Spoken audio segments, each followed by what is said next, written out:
Hello दोस्तों, good morning, अस्सलाम वालेकुम। दोस्तों, आज के इस वीडियो में मैं आपसे बात करने वाला हूं हर्निया से मुतालिक। हर्निया क्यों होता है, कैसे होता है और इसका होम्योपैथी में क्या इलाज है। दोस्तों, बात शुरू करने से पहले मैं आपसे गुजारिश करता हूं कि अगर आपने हमारे इस चैनल को अभी तक सब्सक्राइब नहीं किया है तो प्लीज आप इसे सब्सक्राइब कर लीजिए और सब्सक्राइब करने के बाद एक घंटी की तरह का आइकन आपको दिखाएगा, उसे भी टैप कर लीजिए ताकि हमारे सभी आने वाली वीडियोस का नोटिफिकेशन आपको मिलता रहे। अगर आपने सब्सक्राइब कर लिया है तो आपका बेहद शुक्रिया।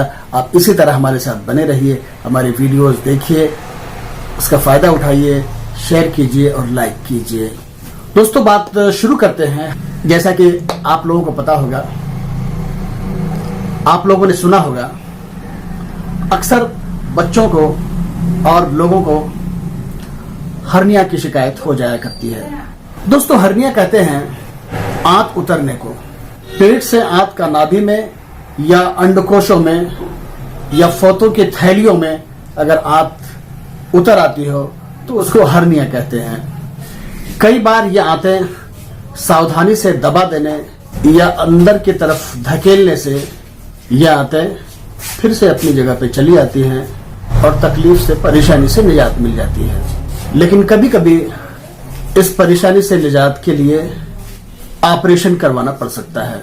हर्निया के कई वजूहात हो सकते हैं। सबसे पहली वजह जो है वो है कब्ज। जब हम पाखाना के लिए बैठते हैं तो पाखाना जब नहीं उतरता तो हमें जोर लगाना पड़ता है और जोर जब लगाते हैं तो सिर्फ पाखाना ही नहीं उतरता बल्कि आंतें भी उतर जाती हैं। आंतें उस जगह से जहां पे जगह मिलती है वहां पे वो नीचे उतर जाती हैं, कभी नाभि में और कभी अंडकोशों में। तो सबसे खास वजह है वो है कब्जियत, कॉन्स्टिपेशन। और दूसरी एक वजह है खांसी। खांसी भी एक वजह है जिससे हर्निया हो जाया करती है। बहुत ज्यादा खांसने से, बहुत ज्यादा जोर लगाकर खांसने से भी आंतें उतर जाती हैं। एक वजह है घुड़सवारी करना या फिर साइकिलिंग या बाइक से ऐसे ऊबड़ खाबड़ रास्तों से चलना जहां पे झटके लगते हों। ऐसी स्थिति में भी हर्निया होने का खतरा होता है। कई बार भारी वजन उठाने से भी हर्निया हो जाया करती है। तो ज्यादा मेहनत के काम करने से, ज्यादा वजन उठाने से और ज्यादा दौड़ धूप करने वाले लोगों को पखाना में जो जोर लगाते हों, पेशाब करने में भी जो जोर लगाते हों, वैसे लोगों को हर्निया होने का खतरा होता है। तो आइए अब हम बात करते हैं कि हर्निया को होम्योपैथिक दवाइयों के जरिए कैसे ठीक कर सकते हैं। दोस्तों, एक बहुत ही सटीक मैं आपको एक जानकारी दे रहा हूं। हर्निया अगर दाएं हिस्से में हो तो उसके लिए लाइकोपोडियम 30 2 बूंदे दिन में 3 से 4 बार इस्तेमाल करने से फायदा होता है। हर्निया अगर बाएं हिस्से में हो तो नक्स वोमिका 30 2 बूंदे दिन में 3 से 4 बार इस्तेमाल करने से फायदा होता है। ये दो बातें याद रखें। दाहिने हिस्से के लिए लाइकोपोडियम 30 और बाएं हिस्से के लिए नक्स वोमिका 30। बहुत ही स्पेसिफिक दवाई है ये हर्निया के लिए। अब जो अगली सिम्टम है वो है कब्ज की वजह से अगर हर्निया हो तो उसके लिए भी नक्स वोमिका 30 पोटेंसी 2 बूंदे दिन में 3 बार इस्तेमाल करें।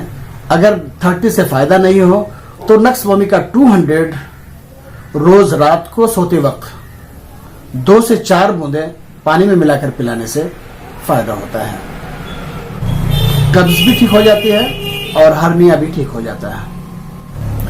दोस्तों, साधारण कब्ज में नक्स वोमिका से तो परेशानी दूर हो जाती है, लेकिन अगर बहुत सख्त कब्ज हो, बिल्कुल ही पखाना नहीं उतरता हो और मल बिल्कुल सूखा सूखा सा हो, तो ऐसी सूरत में प्लम्बम मेटालिकम 30 पोटेंसी 2 बूंदे दिन में 3 से 4 बार इस्तेमाल करने से सख्त कब्ज की वजह से हर्निया अगर हुआ हो तो कब्ज की परेशानी भी ठीक हो जाती है और हर्निया से भी निजात मिल जाती है। प्लम्बम मेटालिकम 30 पोटेंसी 2 बूंदे दिन में 3 से 4 बार इस्तेमाल करनी होती है। दोस्तों, कई बार ऐसा होता है कि आंत बीच में ही अटक जाती है और दर्द होने लगता है, जलन होने लगता है, घबराहट और बेचैनी होने लगती है, ठंडा पसीना आने लगता है और डर लगने लगता है कि पता नहीं मैं अब मरने वाला हूं, अब मेरी मौत हो जाएगी। ऐसा खौफ घुस जाता है, अचानक से ये एक्यूट कंडीशन होता है, तो ऐसी सूरत में एकोनाइट 30 पोटेंसी हर आधे आधे घंटे पे 2-2 बूंदे देने से फायदा हो जाता है।